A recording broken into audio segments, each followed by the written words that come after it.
Hey guys, Banos Balski here, and I am not going to blow any minds with this statement, but Ghostrunner is awesome.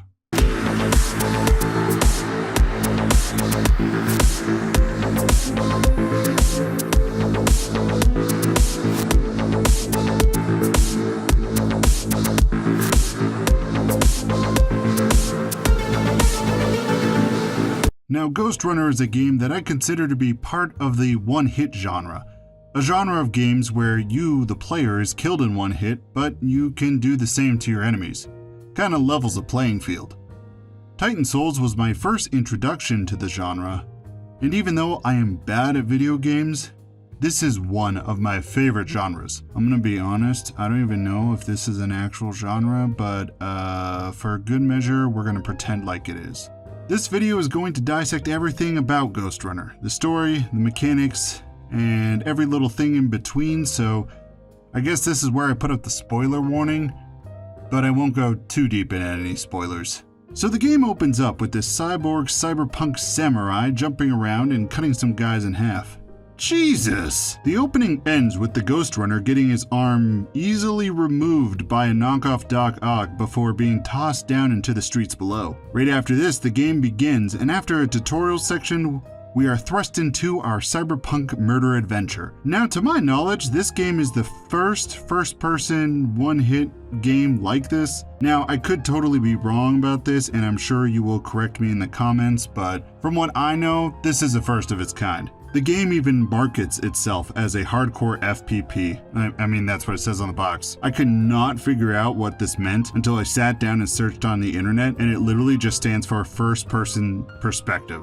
And I guess that's right, but it took me way too long to figure that out. So it functions a lot like Hotline Miami, Titan Souls, the Hong Kong Massacre, and literally any NES game where one hit you're dead, but it is in first person. Now already I'm going to tell you that this is a great change of pace for the genre, but it is also a hindrance to the game. This is called foreshadowing. Even though we are traveling through the Dharma Tower, which is a massive archaeology tower that houses the last bit of humanity after a calamity known as the Burst, the developers did a rather decent job varying the environments. It isn't perfect, however, because sometimes it makes absolutely no sense on why certain things would just be hanging there for you to run across or parkour on, but, you know, like why? At the end of the day, the environments are engaging enough not to become boring. I'll be real with you, I thought these environments would become boring. At times, this game looks great. Neon lights, gross, trash-filled streets, and the one random room that the game allows you to go in. I spent some time trying to figure out if this was a secret, but after like 5 minutes, I moved on. The environment is littered with collectibles, and I only found about a handful my first time through. This ranges from lore collectibles to new swords, and some of these swords look sick. Just look at this thing. Look at it! The soundtrack is full of cyberpunk beats and the expected music. In cyberpunk games, there is an expectation on what it needs to sound like. Techno music, catchy beats, and a whole lot of synthwave. Daniel Deluxe, the composer, did a fantastic job having the music be catchy, but not to interfere with the action of the game. In this section, I'm gonna also cover the story because it too hits all those cyberpunk notes. Corporations wanting to control the people, dystopian future, robotic augments on literally everybody, and of course, AIs and cyborg samurais. That rhymed. I didn't even notice that when writing the script. The story does a solid job of giving you context to why you are cutting everything in half, and I appreciate the effort over other games that just act as a list of challenges and activities to do. The antagonist Mara is bad because cyberpunk reasons, but also the AI in your head is bad because cyberpunk reasons, and Zoe is the humanity component for the Ghostrunner who eventually adopts the name Jack, which was given to him by Zoe. All the same beats are hit, and it doesn't suffer for it, but it doesn't advance the genre either. This ain't no Blade Runner, Observer, or Cyberpunk 2077. Despite all the controversies surrounding Cyberpunk 2077, I still believe it is one of the best examples of the cyberpunk genre out there, and is a fantastic tale of humanity, and if you don't agree with me, meet me on the playground after school and we will fight it out. You start out with a sword, and you will always have the sword. Everything is one hit kill, remember? So one slice and your enemies are now in pieces. Levels are split into two types: parkour platforming sections and combat arenas. Along your journey, you will also gain new abilities through the cyberspace moments that are limited to walking around, solving a puzzle or two, and getting exposition dumps when needed. Now, I will say that this is actually very intelligent way to give the exposition dumps, so you're not just sitting there in a cutscene and you're actually doing something while you're getting dumped on. Man, I really could have worded that better. You also get base abilities, like a standard wall run from games like Titanfall, a dash to avoid oncoming fire, a sensory boost that allows you to slow down time for a moment and avoid bullets, and a grapple that does exactly what the item says. You slowly obtain skills during key story moments. Blink, which allows you to line up enemies and cut them all down, but be sure to aim at the guy in the back though, or the blink will only kill just the guy in the front even though you have them all highlighted. Tempest, which can be compared to a force blast. Surge, which is a range attack that sends an arc of energy toward a foe that comes out of your sword, it's pretty sick. And finally, Overlord, which will hack a single enemy and have them fight for you for a short time. Now, all these skills can be upgraded through a Tetris-style board that can be tailored to your playstyle. You want ability cooldown to be increased? You can do that. Longer sensory boost duration? Even add additional dashes? Go for it. The system does allow the player to make a very unique experience, which is rare for a one-hit kind of game. You see, all these abilities are here to assist you, but you can beat the entire game without using these skills. The base ones you are given at the beginning are crucial, but these other skills are more of an ace in the sleeve rather than something you must depend on. I'll be honest, I went through half the game and didn't even use half of these abilities. Now, I will give them credit on making this experience as accepting as possible. There are options to increase the hits you can take, more forgiving enemies, and even additional slowdown during your sensory boost. This also goes the other way with a hardcore mode, which alters level layouts and adds the hardest enemies right at the start.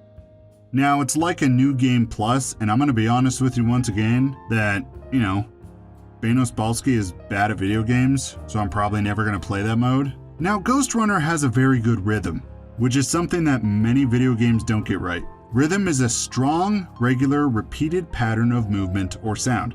The repeating movement comes from the parkour platforming sections, and the rhythm is slightly changed with the inclusion of combat, which follows the same bass rhythm, but adds a few additional notes and beats to keep the player engaged. Enemies are the notes if we are going with the rhythm analogy. At first you have basic enemies, a soldier with a basic pistol. The arrangement of these notes are challenging, but once you start to understand them, a new enemy is added to the mix. You ever hear a techno song that starts out with a single beat and slowly over time more and more beats and rhythms are added? At the end, it is a complete song with multiple moving parts. And this honestly applies to the enemies. You have guys with shields, machine gunners, leaping fist guys, and others that I actually won't spoil. You are never listening to one rhythm for too long before another note is added, and for me personally, this kept me engaged. In a one-hit genre type game like this, player engagement is important because you will be dying a lot and restarting a lot. With Hotline Miami, it was the style that kept me engaged. In Titan Souls, it had an interesting and mysterious world for me to wander around in.